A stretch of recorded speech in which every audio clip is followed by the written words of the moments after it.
নমস্কার বন্ধুরা, আজ আমি দেখাবো ইউটিউবের একটা ভাইরাল রেসিপি ফ্লাওয়ার ব্রেড কিভাবে খুব সহজে বাড়িতে বানিয়ে নেবেন। সরাসরি চলে এলাম দুর্গার হেসেলে। আমি এখানে 4টে পাউরুটি নিয়েছি, চিজ নিয়েছি, চিলি ফ্লেক্স নিয়েছি, একটু মিক্সড হার্বস নিয়েছি, রসুন নিয়েছি, রসুনকে কুচি করে নিয়েছি খুব মিহি করে, নুন নিয়েছি, বাটার নিয়েছি। তো চিজ ছাড়া বাকি সমস্ত কিছুই বাটারের মধ্যে দিয়ে বেশ ভালো করে মিশিয়ে নেব। এখানে ব্যাপারটা আমি যেটা পাউরুটিতে মাখিয়ে নেব সেটা কিন্তু ওই গার্লিক ব্রেড যেভাবে হয় সেইভাবেই করতে চেয়েছি। তো এখানে মূল প্রসেসটা যেটা সেটা হচ্ছে ব্রেডটাকে কিভাবে ফ্লাওয়ারের মতো শেপ দেব। বাচ্চারা কিন্তু খুব অ্যাট্রাকটিভ হচ্ছে, ইউটিউবের রেসিপিটা কিন্তু ভীষণ ভাইরাল। তো এটার একটা নিজস্ব টেকনিক আছে, সেটা ঠিকঠাক করতে পারলেই কিন্তু বাকিটা আর তেমন কিছুই না। তো আমি যেখানে যে মিশ্রণটা বানিয়েছি বাটারের, তো সেটা পাউরুটির গায়ে ভালো করে লাগিয়ে নিচ্ছি।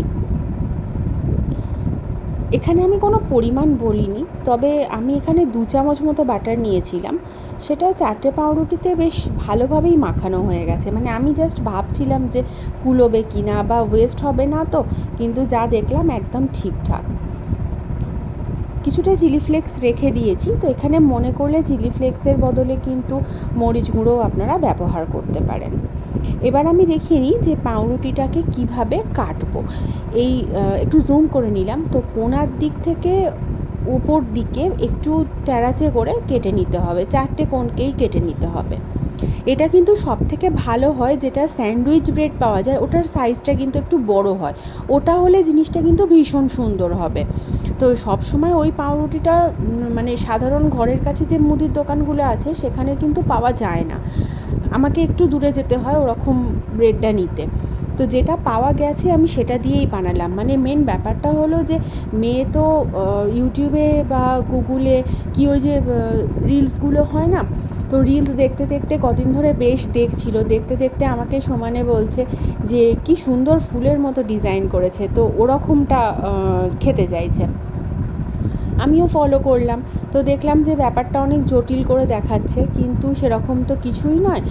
আর ভালো টেস্টের জন্য যে সমস্ত জিনিস ঘরে আছে তা দিয়েই তো হয়ে যায়, তাই আমি আজকে বানিয়েই ফেললাম। আমি মাঝে চিজগুলো দিয়ে দিচ্ছি, যে ফুলের মতো অংশটা হয়েছে সেখানে। আর এখানে আমি যে চিজটা ব্যবহার করেছি এটা আমুলের মজারেলা চিজ, তো ছোট ছোট একটু কিউব করেও পাওয়া যায়, সেটা নিয়েছি আর একটু গ্রেট করে নিয়েছি।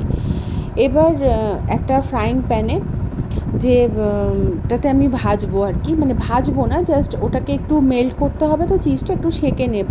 তো সেই জন্য ভীষণ সামান্য একটু তেল দিয়েছি। এটা কিন্তু মানে ভাজা হবে না, ভীষণ সামান্য তেলটা, জানি না ক্যামেরায় কতটা বোঝা যাচ্ছে।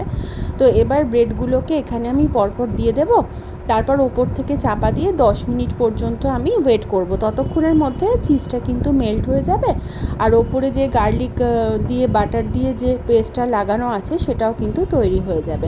এটা ওটিজিতেও ভীষণ ভালো হবে। আমি দেখিয়ে দিচ্ছি, চিজটা কিন্তু মেল্ট হতে শুরু করে দিয়েছে, মেল্ট হয়েও গেছে, কিন্তু এটা ওটিজিতে সবথেকে বেশি ভালো হবে। ওটিজি যেহেতু গ্রিলার মোডটা আছে, ওটিজিতে দিলেও এটা কিন্তু 5 থেকে 7 মিনিটের মধ্যে হয়ে যাবে। আর আপার রডটা অন করে দেবেন, ওপরে একটা ভীষণ সুন্দর কালার আসবে। কিন্তু ওটিজি তো সবাই অ্যাফোর্ড করতে পারে না, আর সবার ঘরে নেইও, সে কারণেই আমি এখানেও একটা প্যানের মধ্যেই করলাম। তো পিছন দিকটা ভীষণ ক্রিস্পি ছিল, দেখিয়ে দিলাম।